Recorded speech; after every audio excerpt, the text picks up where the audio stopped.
देखिए,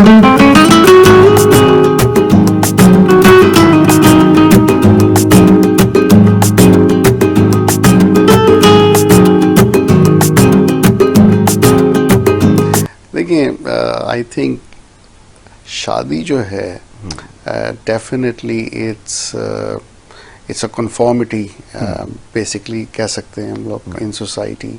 marriage institute जो है वो वक्त के साथ साथ उसमें चेंजेस आ रहे हैं। जैसे कि आप देख रहे हैं कि आज से 3-4 डिकेड्स पहले की शादियां और कॉम्प्रोमाइज़ और इवन केयरिंग के हिसाब से ब्रेड विनर मेल और फीमेल हाउसवाइफ और बच्चों का ख्याल रखना, that has changed a lot significantly last, मैं भी समझता हूँ 10-15 सालों में, जहाँ ऑल ओवर द वर्ल्ड, ख़ासतौर पे अब पाकिस्तान में भी औरतों को भी काम करना पड़ रहा है, वाइफ्स को भी काम करना पड़ रहा है।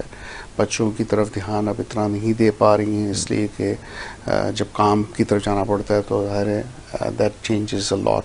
तो फाइनेंशियल एस्पेक्ट्स भी इसके हैं जो कि इसको काफ़ी चेंज कर रहे हैं। सोशल मीडिया ने बड़ा चेंज किया है इस इमेज को। लेकिन द बॉटम लाइन इज़ कि देखिए, it's a very personal decision. अगर आप खुशी से एक चीज़ करते हैं, शादी comes as a choice in your life के क्या आप एक मैरिज में रहना चाहते हैं, किस कमिटमेंट में रहना चाहते हैं, क्या आगे आप चाहते हैं कि आपके बच्चे हों, आगे आपकी जनरेशन नेक्स्ट लेवल पे प्रोग्रेस करे, और आप क्या समझते हैं कि इसका पर्पस आपके लिए क्या है। और जब एक शादी होती है तो wife as a friend, as a companion, बराबर की शराकतदार, और आप उससे खुश है और वो आपसे खुश है। क्योंकि जब ये एक अच्छी रिलेशनशिप होती है तो definitely it has a very positive impact on emotions. Emotions पे, इंसान की सोचों पे बड़ा पॉजिटिव और मुस्बत अफेक्ट होता है। जैसे साइकिल के 2 पहिए होते हैं, इस तरह शादी भी कहते हैं कि एक दूसरे को सपोर्ट करना और लाइफ को आगे लेके चलना। कुछ कमियां इंसान में, आदमियों में होती हैं जो औरतें पूरी करती हैं, और कुछ औरतों में होती हैं जो आदमी पूरी करते हैं, and that makes a big difference.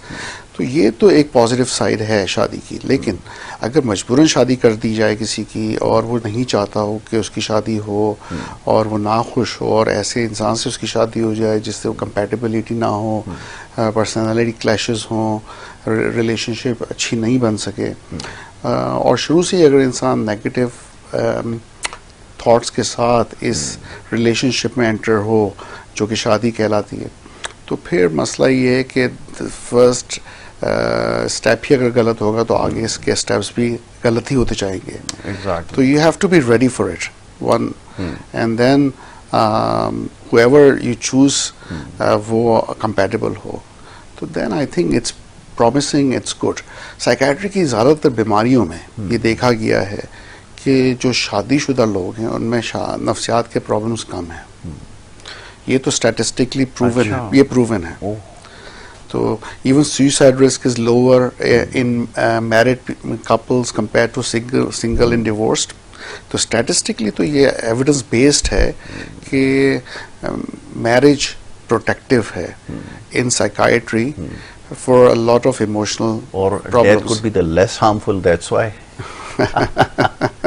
देखिए, शादी अपने साथ कमिटमेंट्स लेके आती हैं। आप अकेले नहीं होते, आपके साथ कोई दूसरा होता है, फिर आप अच्छे होते हैं, तो that becomes protective factor as well. आप ये दुनिया छोड़ के नहीं जाना चाहते, अगर जितने चाहे आप होपलेस हों, कुछ तो आपको इमोशनल सपोर्ट आपकी फैमिली से मिलती है। एक तो ये बच्चों को देख के ही आपको लगता है कि मैं नहीं जा सकता इनको छोड़ के, और मेरे लिए पर्पस है जिंदगी का जो मुझे गुजारना है। और फिर ये कि वो प्यार, अनकंडीशनल लव बच्चों से आपको मिलता है, माँ बाप बच्चों से अनकंडीशनल प्यार करते हैं, और ये चीज़ें जो हैं प्रोटेक्टिव होती हैं रिलेशनशिप में, जो कि इमोशनली स्ट्रॉन्ग करती हैं आपको against depression, against anxiety disorders, and against suicide risk. और इवन स्किज़ोफ्रेनिया के रिस्क जो है ना वो भी थोड़े कम हैं साइकोसिस के मैरिड लोगों में कंपेयर टू सिंगल के।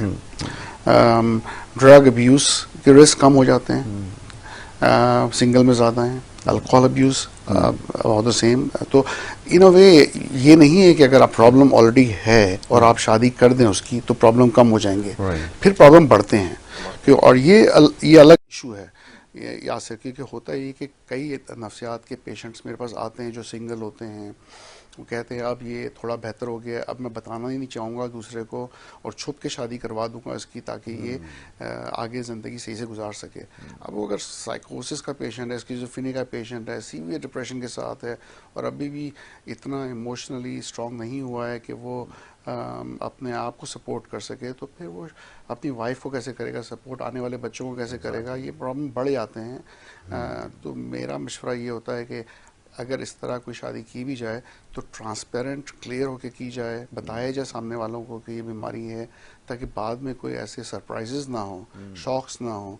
क्योंकि होता है कि बाद में जब पता चलता है, चाहे वो लड़का हो या लड़की हो, कि भाई इसको नफ्सियात का मसला था और हमें पहले नहीं बताया गया था, तो बहुत कॉम्प्लिकेशंस बढ़ जाते हैं और फिर डिवोर्स होने का रिस्क भी बढ़ता है। शादी होने के बाद एक दफ़ा फिर सेपरेशन हो, उससे बेहतर कि शादी ना हो। लेकिन definitely there is no guarantee in any relationship. Enter होने से पहले कि कोई गारंटी है कि आप किसी रिलेशनशिप एंटर हो रहे हैं वो एंड अप नहीं होगी डिवोर्स में या ब्रेकअप में। लेकिन डेफिनेटली दे आर फैक्टर्स जो पहले के होते हैं, अगर सोच से समझे पूछते हुए भी लोग इस तरह के डिसीजंस लें जो आगे जाके फेलियर में एंड अप हों, तो फिर ऐसे डिसीजन ना लेना ही बेहतर होता है।